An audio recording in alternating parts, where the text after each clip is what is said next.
Assalamualaikum dan selamat sejahtera. Terima kasih kerana meluangkan masa dengan kami bersama kami pada hari ini dalam sesi perbincangan bertajuk Wacana Ilmu melalui pelbagai media. Pada hari ini, kami akan membincangkan tentang komunikasi interpersonal yang berkesan melalui pelbagai media. Baik, itu perbincangan bersemuka, penggunaan media sosial ataupun platform digital. Wacana ilmu yang berkesan memerlukan komunikasi yang jelas dan tepat. Kami bersama-sama Anim dan Atish akan membawa anda dan menghayati bagaimana komunikasi interpersonal boleh digunakan secara berkesan dalam menyampaikan ilmu. Mari kita mulakan dengan pusingan pertama. Baiklah. Terima kasih Adi. Seperti yang kita tahu dalam era globalisasi ini, media sosial telah menjadi platform yang sangat berpengaruh dalam menyebarkan ilmu. Setiap hari, juta-juta orang di seluruh dunia menggunakan platform seperti Facebook, Instagram dan TikTok untuk berkongsi pelbagai jenis maklumat termasuk ilmu pengetahuan. Media sosial membolehkan penyebaran ilmu kepada masyarakat dan kepada penonton secara meluas dan pelbagai. Contoh yang paling ketara adalah YouTube.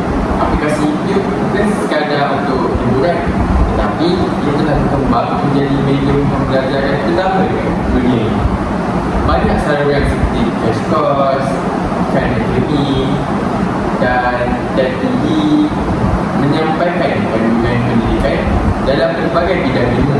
Misalnya, dalam saluran Crash Course, mereka menggunakan animasi menarik untuk menerangkan subjek seperti sejarah, ekonomi dan biologi. Untuk misalnya, dalam saluran Crash Course, mereka menggunakan animasi yang menarik untuk menerangkan subjek seperti sejarah, biologi, ekonomi dan banyak lagi. Video-video pendek dalam visual ini memudahkan pemahaman topik yang kompleks dengan cara yang lebih interaktif dan menghiburkan para penonton.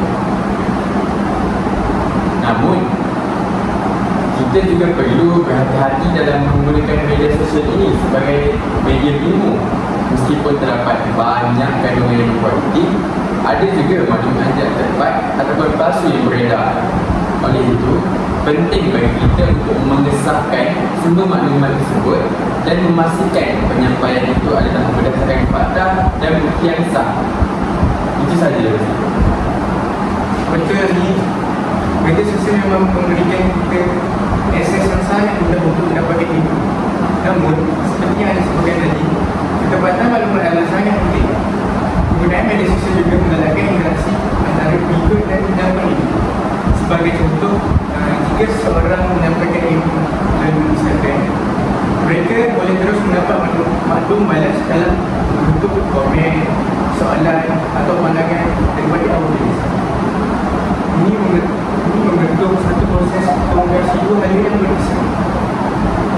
Sebagai contoh, di platform Twitter, seorang pakar ekonomi mungkin akan menulis tweet tentang isu-isu ekonomi begini. Orang ramai boleh memberi komen, tanya soalan ataupun berkongsi pandangan mereka. Ini dapat mewujudkan satu perbincangan yang boleh memperkaitkan ilmu bagi mereka yang terlibat. Meskipun begitu, media sosial juga membatas ruang untuk penerangan yang mendalam tentang isu topik kerana keterbatasan karakter atau durasi video.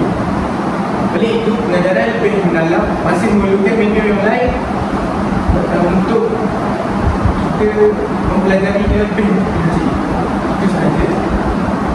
Saya sangat setuju dengan Adi.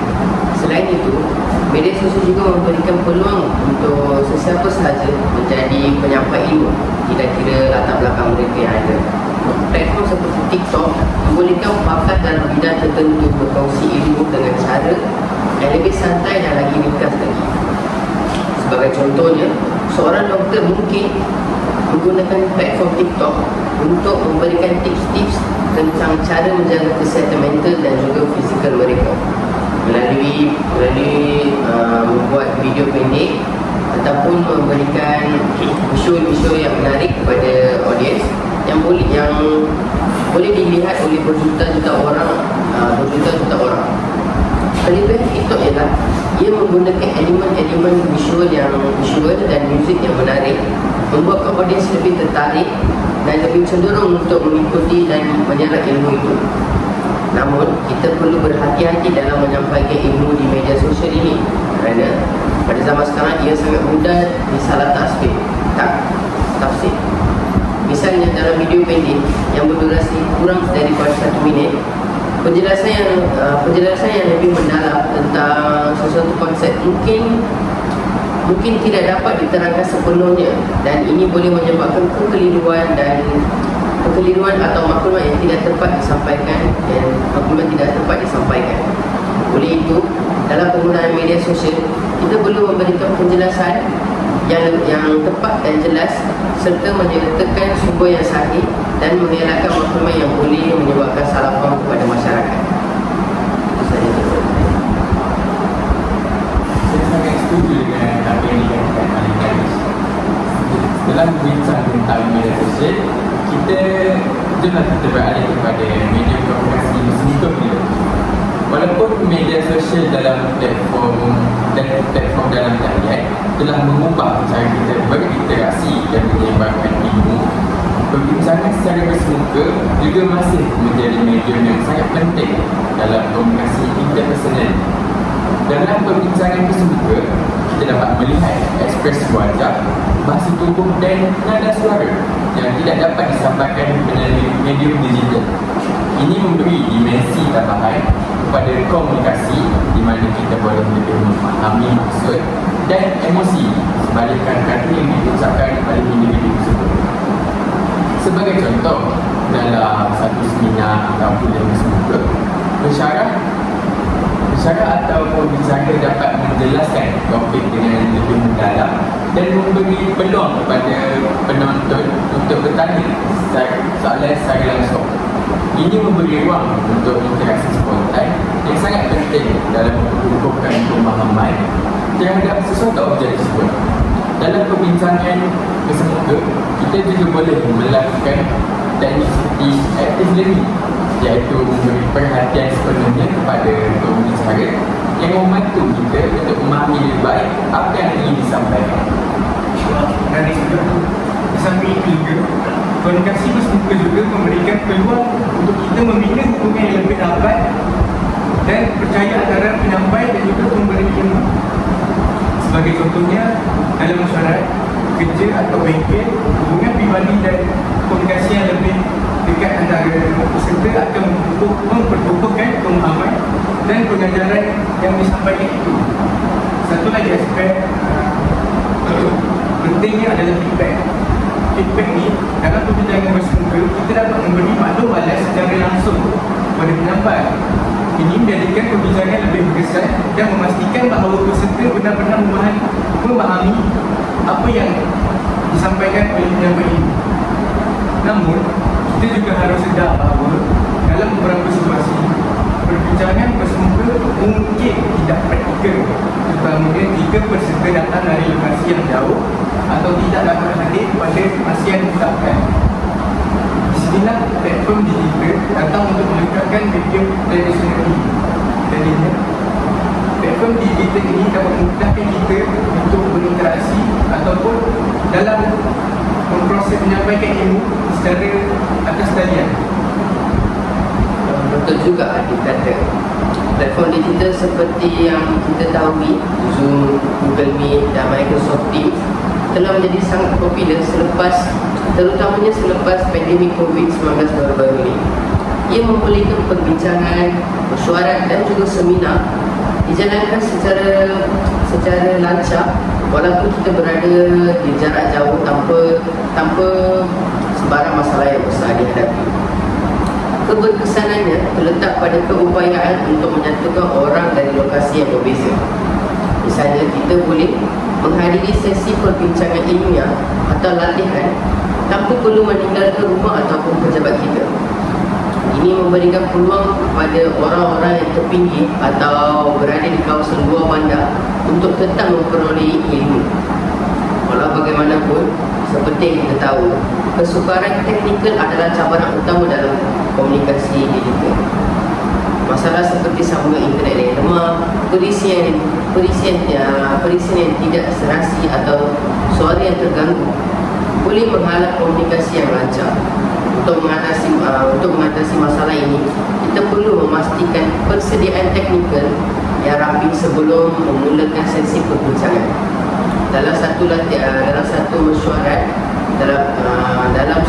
dalam talian, sekiranya ada masalah dengan teknologi, ia boleh meresatkan proses pembelajaran dan penyampaian ilmu.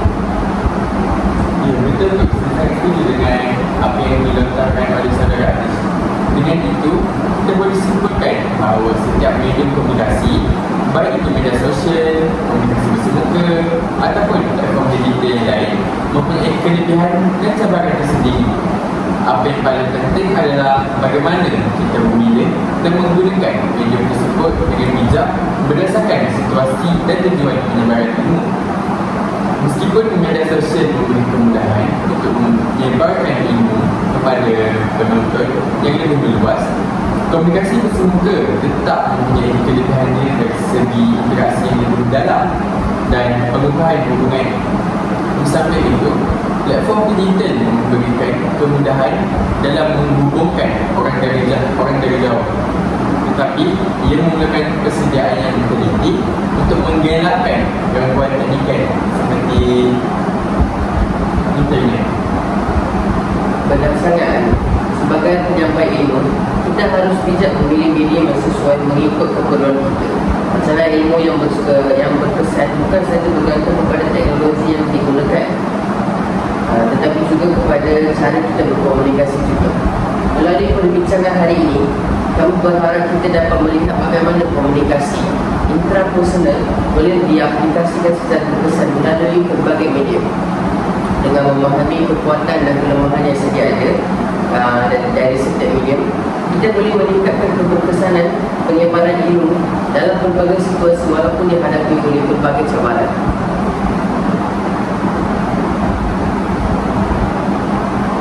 Sekian sahaja perbincangan kami pada hari ini.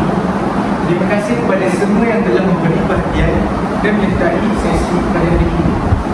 Semoga kita semua dapat terus mengaplikasi komunikasi yang lebih berkesan dalam menyampaikan ilmu kepada orang lain. Tidak kira bagaimana apa jua media. Terima kasih sekali lagi dan semoga kita dapat bertemu lagi di lain hari. Terima kasih dan Assalamualaikum warahmatullahi wabarakatuh dan selamat sejahtera. Contoh menggunakan medium Google Meet.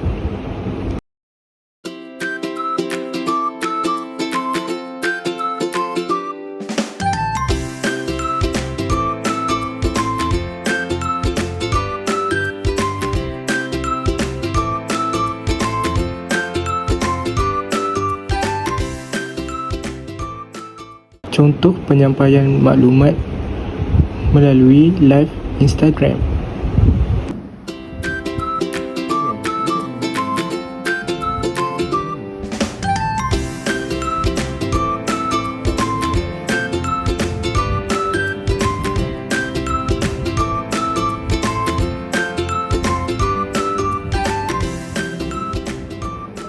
Contoh gangguan menggunakan platform digital.